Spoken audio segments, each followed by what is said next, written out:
Good morning, America, and welcome to Good Morning KU. It's very hot in here, so if one of us Very passes hot. out while talking, Don't worry about it. Yeah, it's something to do with the It's heat. something we've calculated into it. With the budget crisis, we have actually decided not to pay AC on campus here at KU. Gotta do what you gotta do. But speaking of cool things, spring break was last week, so I know a lot of us did some cool things, so we're gonna run through We're gonna check out what our staff did, yeah. Yeah. The Good Morning KUers, what they were up to over spring break. Oh, this is Adrian. Adrian, this is him at the zoo. Which zoo to be exact? The Sedgwick County Zoo with his siblings. I love animals. Like, I wish I would have gone to the zoo because I like penguins, I like polar bears. I actually really don't like animals, but I love the zoo. Oh, what the? Like, you a big facilities fan? Like, why would you? Next up, we have Darby. He stayed at home this break, but he had a really good time with his friends. I believe he left his house a total of two times. Which one's Darby? Like, which one? Could be any of them at this point. Did Darby take a picture of his friends and then that? No, Darby's in it. Where? Right in the middle. Where's his curly hair? It's right in the middle. Next up, we have me in New Orleans.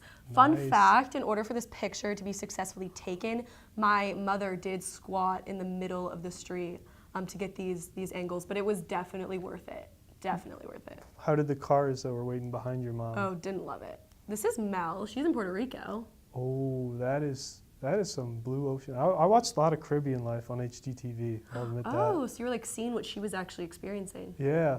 You can live through Mel in this picture. That is just a life. This is Lauren. She's back home in Detroit with some friends. Oh yeah, Detroit, the D-town. auto industry of the world. Eminem's home. Eminem did come from Detroit. The setting of the great movie 8 Mile. 8 Mile was a great movie. It did win Oscar. Actually. One of my top 10 favorites, actually. Really? Mm-hmm. Meredith looks like she's hanging out with her dog by a lake. Oh, is that on campus? I can't tell. No, that's off campus. All I know is that is a super, super cute dog. That does look like Kansas grass, so that's definitely Kansas grass. Next, oh yeah, a familiar face. What are you up to? I was bored at home. That's the reflection on my glasses is Netflix on TV. What'd you watch over break? Actually, no, I was watching The Sopranos. I finished that. Ooh, that's a good one. That is an insulting ending, I will say, if you've ever seen it. It's like, what's the point of that? Spoiler alert. And then here's Stephanie. She played softball, or she was doing softball stuff all week long. She's our show's director, if you don't know who Stephanie is, so she tells us when to stop talking. Yeah, grind never stops for her. She was working all break for softball. And here we have Tucker, who was our floor director today. Hi, Tucker. He was in Winter Park, Colorado, snowboarding. Very offended when I asked if he was skiing. That was an absolute hard no. Yeah, he was kind of mad. Super like offended.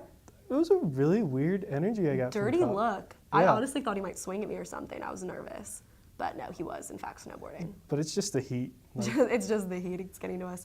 And this is Yu King. She was in Cancun, living her absolute best life. Why was I not invited? Oh my gosh. Maybe next spring break. Maybe this summer you guys can take a trip back. That would be fun. That looks super fun. I was in Cancun. New Orleans was pretty hot, but not Cancun level. Mm-hmm. Well, I tell you what the place to be in 3 weeks will be. That's going to be Minneapolis in the Final Four. That is facts, big facts. Around here, we are super into March Madness right now. Yes, with the brackets coming out. I'm excited for the matchups that could be coming to Kansas City next week. I know. I literally finished my bracket like 2 minutes before the show started. Yes, yeah. I was talking with Darby. I was like, he was making his bracket for his grandma. He said that at work, she does a bracket with all of her work friends, and so he was helping her make one. So what's your Final Four? My Final Four currently, I believe, is Florida State, Tennessee, North Carolina, and Duke. How about you? I think I'm going to go with Michigan State, Tennessee, Gonzaga, and North Carolina. No Duke. You think Duke's going to be out? Yeah. Who do you have beating Duke? Michigan State. You think Michigan State's going to take down my man Zion? You really think that? The good teams never win. It's always like, oh, they go down, and that's the story. That's like doesn't count for Duke, though. That's like just not true. They went down last year. Okay, yeah, you got a good point there. Yeah, and our director is telling us to wrap it up. So we're going to wrap it up, and stay tuned because we have a new app from the Kansan that we're going to show you after the break. Have a nice day. You too.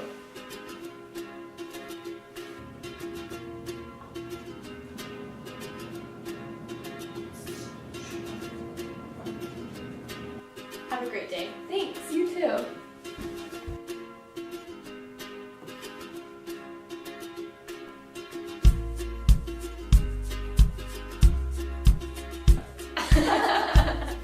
Make someone's day. Pay it forward. Welcome back to our show. I'm Meredith Chappell. I'm here with Alejandro, Melgar, and Ethan Malin. You guys are computer science majors making an app for the University Daily Kansan. Can you guys kind of talk about that? How did you get into like computer science? Well, I mean, for me, when I, started like my college career, I kind of always been into computers, and I just kind of always thought that it was a great way to I've always liked to get my hands on like technology, and so as a senior, you get to create a senior project, and when you came up and you discussed that the UDK wanted an app, I thought that was a great way to not only get your name out there, but also build something that could be used for in future years, which I thought was pretty cool. Okay. So Yeah. yeah. I was actually a theater major when I started at KU for a year, and that's what I wanted to do. And I don't really remember why I decided that wasn't what I wanted to do anymore. But one summer I took a programming course online and really loved it, and decided I might try engineering, and sort of shopped around the school a little bit and decided computer science was where I wanted to be. And like Alejandro said, we chose the UDK app because it seems, a lot of the senior design projects are made and then thrown in the trash as soon as people leave because there's nobody there to take care of them. But with the UDK here, it seems like at least something we make can live on a little bit after us. Awesome. So can you kind of talk about the process? Like you're working with a group. Can you kind of talk about what you guys do? How did you plan it all out? Yeah, so the senior design class is really a class to learn about the process. I mean, working with a group and making a product. Yeah. And it's not an easy thing, organizing computer scientists to do something. We've had a lot of trouble and a lot of success. Maybe you can talk more about our process. Yeah, I mean,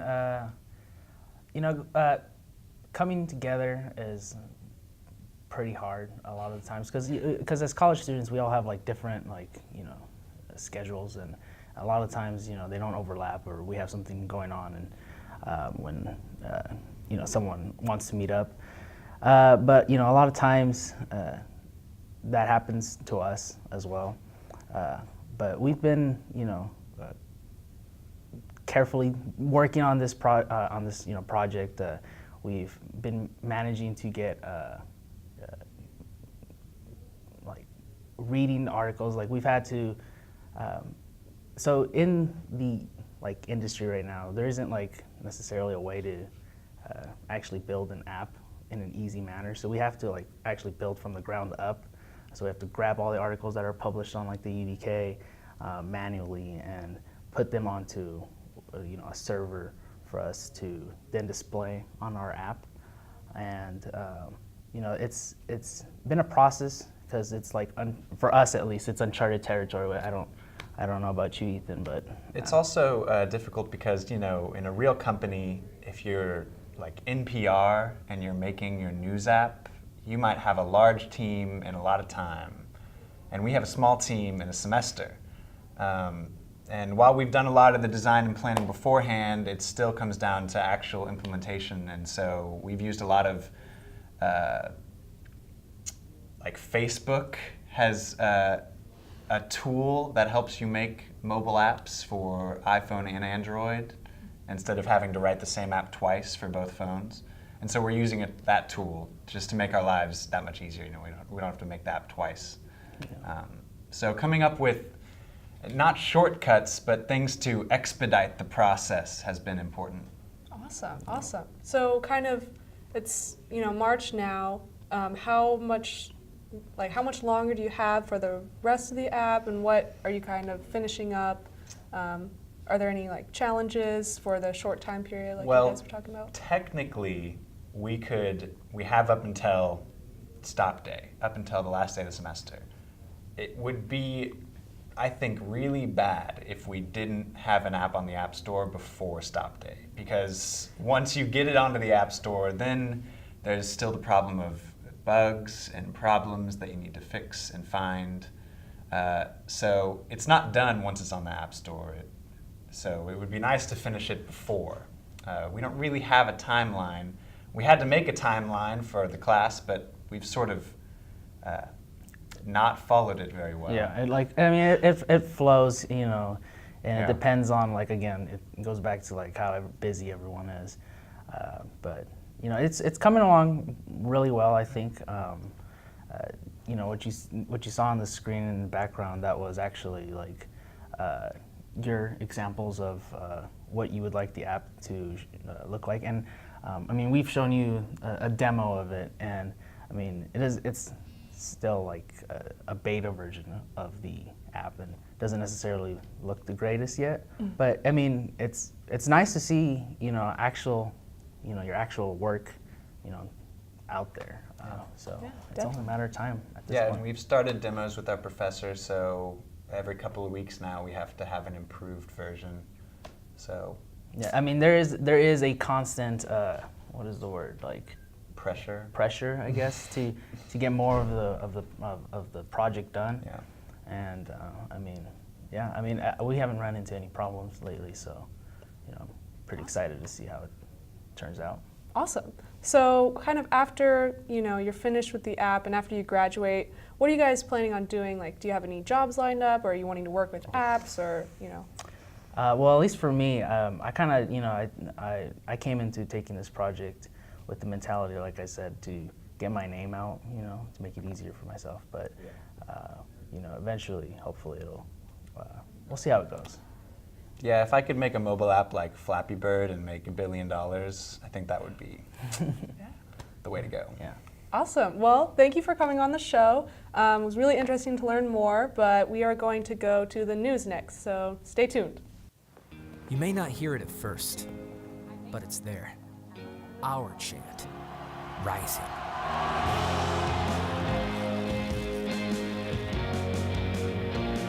On this summit, callings converge, voices unify into a chorus that sounds out for good, for greatness. Can you hear it? Welcome back. I'm Lauren. And I'm Darby. This is your Good Morning KU news update. It is believed that longer space flights can cause herpes in astronauts, according to new NASA research. Samples of bodily fluids such as blood, urine, and saliva were collected from the astronauts before, during, and after space flights. The leading cause for the herpes is stress, according to NASA. NFL player Haladi Nada announced his retirement from the league from the top of Mount Kilimanjaro. Nada played in the NFL for 13 seasons, 19 with the Baltimore Ravens, where he won an All-Pro honors and a Super Bowl 47 with the team. In Union County, South Carolina, authorities have arrested a woman that has been accused of stealing money from the Meansville-Wiley Water Company. Sarah Gilliam, 74, was arrested on March 15th and charged with breach of trust. According to the warrant, Gilliam defrauded the company of more than $10,000 between January 2017 and September 2018. In California, a man was arrested on a DUI charge Saturday after he was spotted riding a horse on the highway near Long Beach. Luis Alfredo Perez was riding a white Arabian horse on Route 91 from Paramount Boulevard to Downey Avenue, where a 911 caller reported the accident at 1 a.m. According to the CHP, Perez had a blood alcohol level of more than the double legal limit. After their 78-66 loss against Iowa State in the Big 12 championship last Saturday, the men's basketball team shifted their focus to the big dance. They didn't have to wait too long on Selection Sunday for their name to be called, as the Jayhawks were selected as the 4 seed in the Midwest region. Their first weekend will be played in Salt Lake City, but if they win their first 2 games, they will return to the Sprint Center in Kansas City. After the show, head coach Bill Self was asked if he was surprised that his team landed in the Midwest region. Yes. Almost shocked that we were in the Midwest. So, but I like that we're in the Midwest. it'd be nice if we would have driven to Des Moines and Tulsa also, but usually when you're a 4 seed, you don't get everything catered to you like we have sometimes in the past because we've been a 1. But I like the fact that we're in the Midwest. I'm not going to think about this, but if favorites win according to the seed line, having Carolina and Kentucky in one regional, I mean that sounds more like a Final Four than a regional. So, but that's a lot of things have to happen for all teams for that to occur, and certainly we got it. We're just focused on a 2-game tournament and got to put all our emphasis on that and don't even think past that. The Jayhawks will play against the 13th seeded Northeastern Huskies in the first round on Thursday. Tip-off is scheduled for 3 p.m. Central Time, and the game will be televised on TNT. Kansas women's basketball ended their season in the Big 12 Championship quarterfinals on March 9th at the Chesapeake Energy Arena in Oklahoma City. The Jayhawks fell 75-58 to number 19 Iowa State for the second straight season. Senior Kaylee Kapatich registered at least 60 triplets, ending with 61 in her final season, according to against the Cyclones. The Jayhawks finished their season with 13-18 record and will lose 7 seniors. Now we'll wrap it up for today's show. After the break, Adrian will be back with the weather.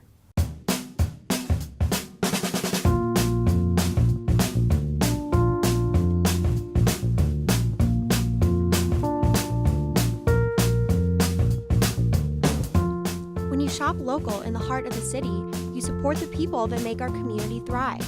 The money you spend here stays here, in this place we call our home. Lawrence, Kansas, where there's good old-fashioned hometown pride. Eat local, drink local, shop local.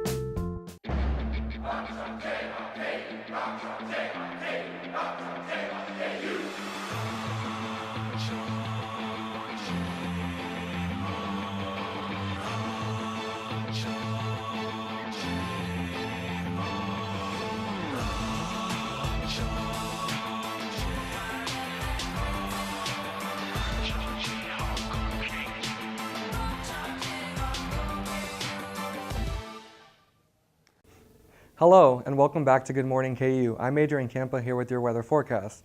Now, taking a look at current weather, we have a temperature out right now of 50 degrees. It is mostly cloudy and breezy out with an east-southeast wind out at 14 miles per hour. Now, looking into this evening from 6 to 9 p.m., we can expect some rain showers to develop with the best chances after 7 p.m. So if you plan on going out this evening, you'll definitely want to keep that umbrella handy. Now, looking at our weather pattern, this is a 6 to 10 day temperature and precipitation outlook. Now I'm going to step off so I can show you guys what I'm talking about. Now over here, where Lawrence is, we are in the 50th or 60th percentile of having above normal temperatures. And we are also expecting above normal precipitation. And where we are here, right here in Lawrence, we are in the 40th or 50th percentile of having above normal chances of precipitation. Now this is a welcome sight for our area. Since the last couple of months, we've been experiencing well below normal temperatures. So this is very welcomed, and it's a good sign that spring is officially here. Now here's a couple storm photos of what's been happening in Nebraska. This is a historic flooding event that has been happening affecting southeast Nebraska, southwest Iowa, and northwest Missouri. As I said in my weather pattern, these areas are expecting some more precipitation chances. So this is going to cause even more flooding in the next 6 to 10 days. And so far, at least 4 people have died and hundreds have been displaced, and states of emergencies have been declared for these flooded areas. Now, our extended forecast, you can see for tomorrow, Wednesday, is our first official day of spring, and that is pretty obvious with our temperatures very nice and warm out with a couple 60s. We can expect some 64-degree temperatures on Sunday with our best bet for some thunderstorms with an 80% chance of rain that day. Well, that is all we have for you today. Thanks for watching, and we'll see you next week.